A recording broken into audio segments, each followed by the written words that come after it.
दोस्तों, जब से पहलगाम हमला हुआ है तब से ही लगातार भारत पाकिस्तान के बीच युद्ध के जो बादल हैं मंडरा रहे हैं।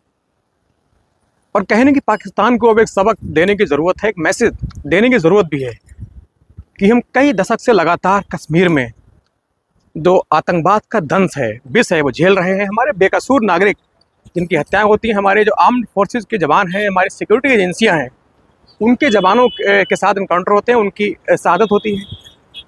और जिस तरीके से पिछले कुछ दिन पहले अभी जम्मू कश्मीर के पहलगाम में आतंकियों ने इतनी बेरहमी से हमारे इंडियन जो हमारे लोग थे, सिविल नागरिक थे, निहत्थे लोग थे, उन पर जो कायराना हमला किया, उसकी जितनी मजम्मत की जाए, जितनी बुराई की जाए, जितनी निंदा की जाए, वो कम है।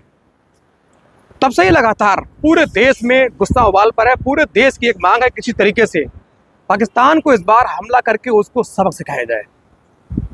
लेकिन दोस्तों, युद्ध है, एकदम युद्ध नहीं होता। युद्ध के लिए बहुत तैयारियां करनी होती है, बहुत रणनीति बनानी होती है। आर्मी, एयरफोर्स, नेवी, तीनों सेनाओं के प्रमुख, NSA,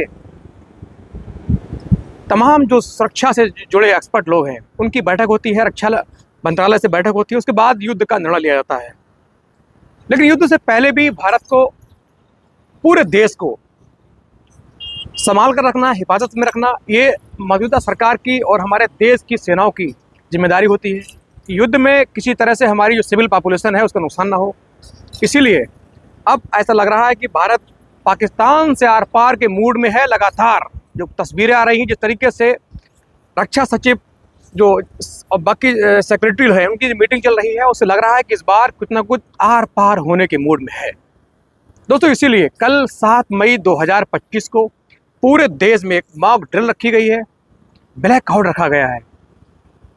आइए जानते हैं कि ब्लैक आउट क्या है, मॉक ड्रिल क्या है। दरअसल मॉक ड्रिल वो चीज़ है जो लड़ाई से पहले क्या तजवीज़ होती है, किस तरह से हमें रहना है, यदि लड़ाई लगी या वो सीन पैदा हुआ तो हमें किस तरह से रहना है, कौन कौन सी जो गतिविधियां हैं हमें करनी है, एक्टिविटी करनी है, हमें कैसे रहना है, हमें किन चीज़ों से परहेज़ करना है और हमें किन चीज़ों के साथ बड़ी संजीदगी से गुजरना है। पहली बार 1971 में, जिस वक्त भारत का पाकिस्तान से युद्ध हुआ था, इंदिरा गांधी प्रधानमंत्री थी, जिस युद्ध में पाकिस्तान की कमर टूटी, बांग्लादेश एक अलग देश बना, उस युद्ध में पहली बार मॉक ड्रिल पूरे देश में रखी गई थी, जिसका उद्देश्य यही था कि देशवासी लड़ाई के दौरान खुद को सुरक्षित रख सकें। सिविल पॉपुलेशन है वो कहीं ना कहीं, जो सिविल एडमिनिस्ट्रेशन है वो सुरक्षित रहे, लोगों की रक्षा करे। इसीलिए दूसरी बार 2025 में, 1971 के बाद सीधे 2025 में मॉक ड्रिल रखी गई है, ब्लैक आउट रखा गया है। ब्लैक आउट जो होता है वो ये होता है कि रात को सभी लाइटें बंद रखी जाएं, क्योंकि दुश्मन देश पाकिस्तान के जो एयरफोर्स है वो हमारे शहरों पे हमला कर सकती है। इसीलिए रात को जो लाइटें जलेंगी, बत्ती जलेगी, तो उनको ऊपर से टारगेट को हिट करने में बड़ी आसानी होगी। इसीलिए तमाम कार की लाइट, हेड लाइट, घरों की लाइट, बाथरूम की लाइट, विंडो की लाइट और जो तमाम जो स्ट्रीट लाइट हैं वो उनकी बत्ती काटी जाती है, गुल की जाती है, जिससे पूरा तरीके से अंधेरा रहे और ऊपर उड़ने वाले हमारे दुश्मन के एयरक्राफ्ट को ये ना दिखे कि हमारे देश के कौन कौन से शहर कहाँ पर हैं। क्योंकि इस बार जो हमले होंगे, वो ऐसी जो स्थिति है वो इस प्रकार की है कि हमले आमने सामने की लड़ाई के कम, बल्कि एयर स्ट्राइक ज़्यादा होंगी, हवाई हमले ज़्यादा होंगे। इसीलिए भारत को जागरूक करने के लिए कल लगभग भारत के पूरे 250 जिलों में, जो बहुत लड़ाई के लिहाज से, सुरक्षा के लिहाज से हाइपर सेंसिटिव माने जाते हैं, 250 जिलों में कल ब्लैकआउट और मॉक ड्रिल आयोजन होगा, जिसमें ये बताया जाएगा कि लोगों को किस तरीके से युद्ध में रहना है। जैसे मतलब युद्ध हुआ, लड़ाई हुई, मिसाल हमले हुए, तो हमें सबसे पहले अपने मजबूत वाली जगह पहुंच जाना है, छुपाव वाली जगह। यदि हमारी बड़े बड़े फ्लैट हैं तो सबसे पहली मंजिल पर आना है, यदि बेसमेंट है तो बेसमेंट में जाना है, कहीं पुल है उसके नीचे आना है, अंडरपास के नीचे जाना है। यानी ज़्यादातर हमें अंडरग्राउंड रहना है, ऊपर मोटी लेयर का लेंटर या छत वगैरह होनी चाहिए। खुले जगह में मतलब नहीं रहना है।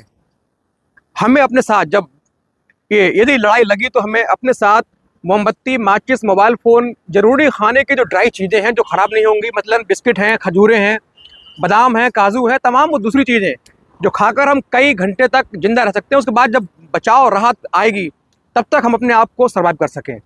इसीलिए बहुत ज़रूरी है कि पूरे देश में मॉक ड्रिल के सही मतलब पता लग जाए और लोगों को मालूम चले कि जब जो सिविल पब्लिक है उसको ये मालूम चले कि किस तरह से हमें रहना है, कैसे क्या एक्टिविटी करनी है।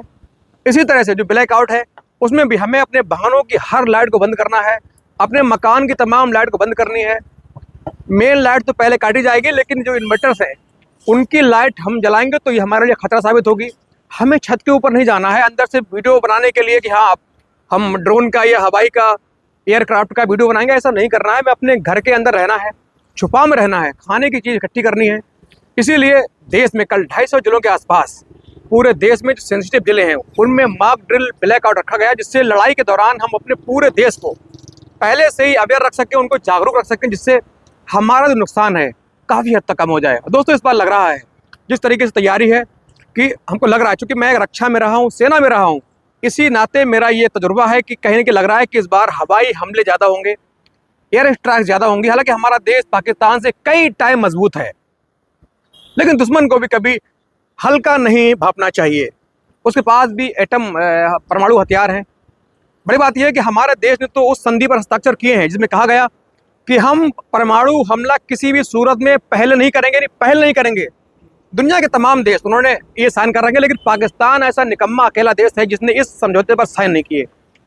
इससे उसकी मंशा, उसकी नीयत का आप अंदाज़ा बखूबी लगा सकते हैं। दोस्तों, इसीलिए मॉक ड्रिल है, इसको कल आप फॉलो करें, अप्लाई करें, घबराएं बिल्कुल मत। ये हमारे आपके लिए बहुत महत्वपूर्ण है, इंपॉर्टेंट है। और यदि लड़ाई का सीन बना तो आपको अपने मजबूती से नीचे जाना चाहिए। मिसाइल जब गिरेगी तो उसके स्प्लेंडर होते हैं, वो गोली की रफ्तार से आगे बढ़ते हैं और तमाम जो छोटी मोटी चीज़ें हैं, मतलब कच्चे घर हों, कोई इंसान हो, जानवर हो, सबको फाड़ कर पार निकल जाते हैं। इसीलिए हमें खुले मैदान में बिल्कुल जाना नहीं है, हमें पूरे तौर पर ढके कवर्ड इलाके में रहना है और दीवारों के कई लेयर हों उसके अंदर रहना है। जिनके पास कई मंजिल मकान है उनको सबसे पहली मंजिल पर आना है। आसपास के लोग हैं वो मजबूत बिल्डिंग वाले मकान में इकट्ठा होकर रह सकते हैं। खासतौर से रात के वक्त बत्ती बिल्कुल नहीं जलानी, जिससे हमारी जो लोकेशन है उसका दुश्मन को मालूम चल सके। इसीलिए कल ब्लैक डे पूरे भारत में ब्लैकआउट और मॉक ड्रिल चलेगी, जिसमें आप लोग हिस्सा लें और इसको हल्के में ना लें और घबराने की ज़रूरत नहीं है। हमारा देश बहुत मजबूत है, किसी भी स्थिति में निपटने के लिए तैयार है, मजबूत है, लेकिन इसको हमें भी बहुत अच्छी तरीके से जागरूक रहना है, जिससे हमारे यदि लड़ाई का सीन बना तो हमारी सुरक्षा हो सके, अपनी सुरक्षा हम खुद कर सकें और बड़े नुकसान से हम, हमारी फैमिली, हमारे पड़ोसी, हमारे समाज के लोग, परिवेश के लोग उससे बच सकें। इसीलिए कल मॉक ड्रिल का आयोजन है। और दोस्तों, ये वीडियो बनाने का मकसद सिर्फ ये है कि आप लोगों को इस वीडियो के जरिए मैं जागरूक कर सकूं। एक देशभक्त, एक नागरिक होने के नाते, जिम्मेदार जो सिटीजन है उसके होने के नाते मैं ये कहना चाहता हूँ, एक पूर्व फौजी होने के नाते मैं ये आपको समझाना चाह रहा हूँ कि आप भी इस मॉक ड्रिल का हिस्सा बने, हिस्सा लें, घबराएं बिल्कुल मत।